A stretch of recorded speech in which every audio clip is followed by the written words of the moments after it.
ہمارے ذہنوں میں جو معیارات بیٹھے ہوئے ہیں وہ کیا ہے؟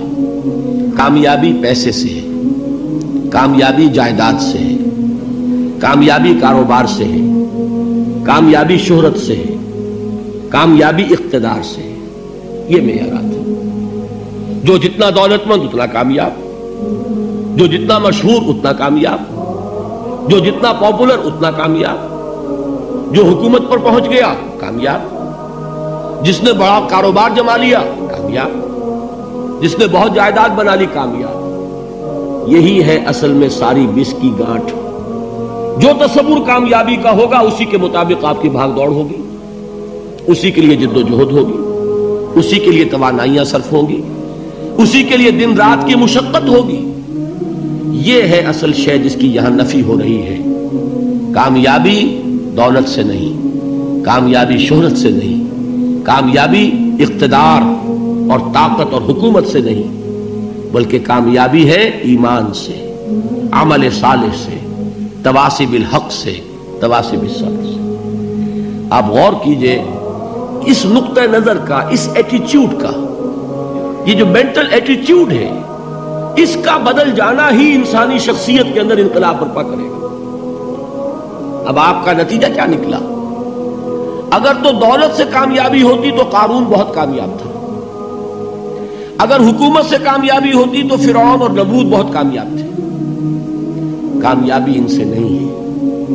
کامیابی انسان دولت میں قارون کی دولت تک پہنچ جائے اور دنیا میں دبدبہ اور اقتدار اور سلطنت اور حکومت کے اعتبار سے وہ نمرود اور فرعون کا مقام حاصل کر لے، وہ ناکام ہے، خائب ہے، خاسر ہے، برباد ہے.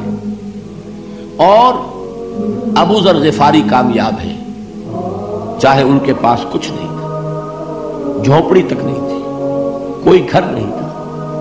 حضور نے فرمایا ہے اللہ کے کچھ بندے ایسے ہوتے ہیں جو کسی محفل میں جانا چاہیں تو انہیں اجازت نہ ملے، جو کہیں اگر رشتہ کرنا چاہے کوئی ان سے رشتہ کرنے کو تیار نہ ہو، کہیں کوئی سفارش کرنا چاہے تو ان کی کوئی بات ہی نہ سنے. لیکن اللہ کے ہاں ان کا وہ مقام ہے کہ اگر بھولے سے بھی کسی بات پر قسم کھا بیٹھتے ہیں تو اللہ ان کے قسم کی لاج رکھتا ہے. یہ ہے فرق. یہ جان لیجیے اچھی طرح.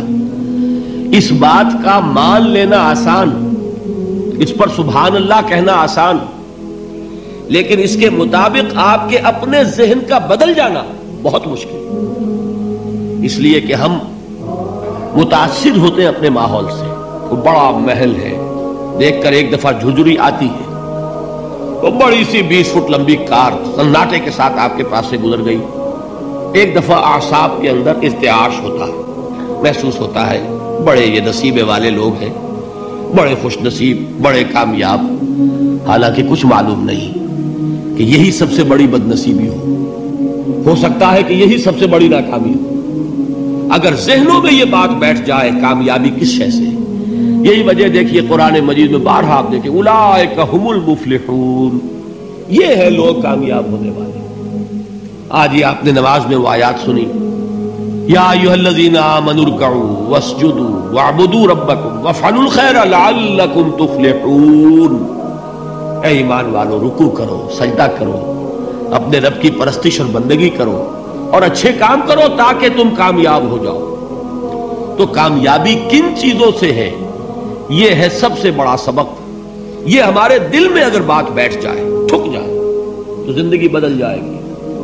صبح و شام بدل جائیں گے، نقشے بدل جائیں گے، بھاگ دوڑ کا رنگ بدل جائے گا، ویلیو سٹرکچر بدل جائے گا. آج وہ ایک چیز نہایت اہم نظر آ رہی ہے، کل نہایت غیر اہم نظر آئے گی. جیسے کہ حضور کی حدیث ہے مالی ولی الدنیا، مجھے تمہاری اس دنیا سے کیا سروکار ہے.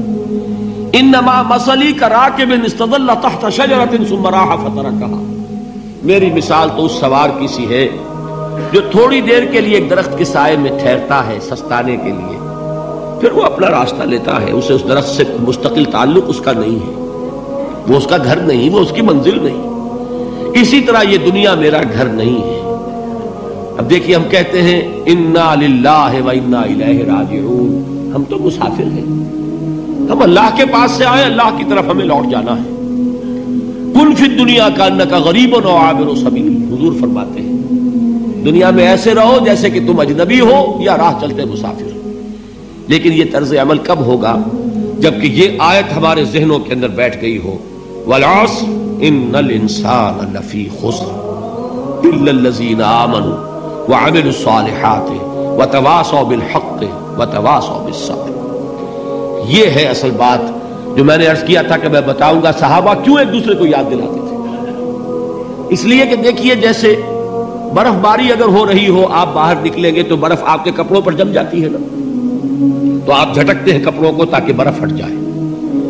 ہمارے ایمان پر اس دنیا میں رہتے ہوئے جب ہم متاثر ہوتے ہیں ماحول سے تو گردہ آ جاتا ہے، برف پڑ جاتی ہے، اس کو جھٹکتے رہنے کی ضرورت ہے۔ اور وہ جھٹکنے کی بہترین اور مؤثر ترین شکل یہی ہے کہ یاد رکھو کامیابی ان چیزوں سے نہیں ہے۔ چمک دمک جو ہے دنیا کی، یہ ساری چمک دمک جو تمہیں رجھا رہی ہے، جو تمہیں اپنے اندر گم کیے ہوئے ہے، یہ لفظ گم پر اقبال کا وہ شعر یاد آ گیا کہ کافر کی یہ پہچان کے آفاق میں گم ہے، اور مومن کی یہ پہچان کے گم اس میں ہے آفاق۔ تم گم نہ ہو کر رہ جاؤ، اس میں مبہوت نہ ہو کر رہ جاؤ، مرعوب نہ ہو کر رہ جاؤ، دنیا ہی کی محبت تمہارے اوپر ڈیرے نہ ڈال دے، تمہارے دلوں کے اوپر مسلط نہ ہو جائے۔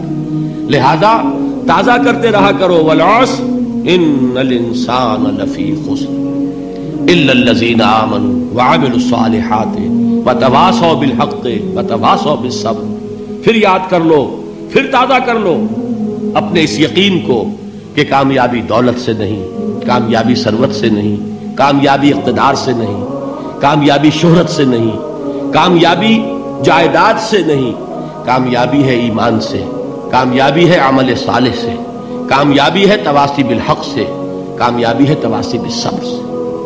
یہ چار چیزیں ہیں کہ جو کامیابی کے لوازم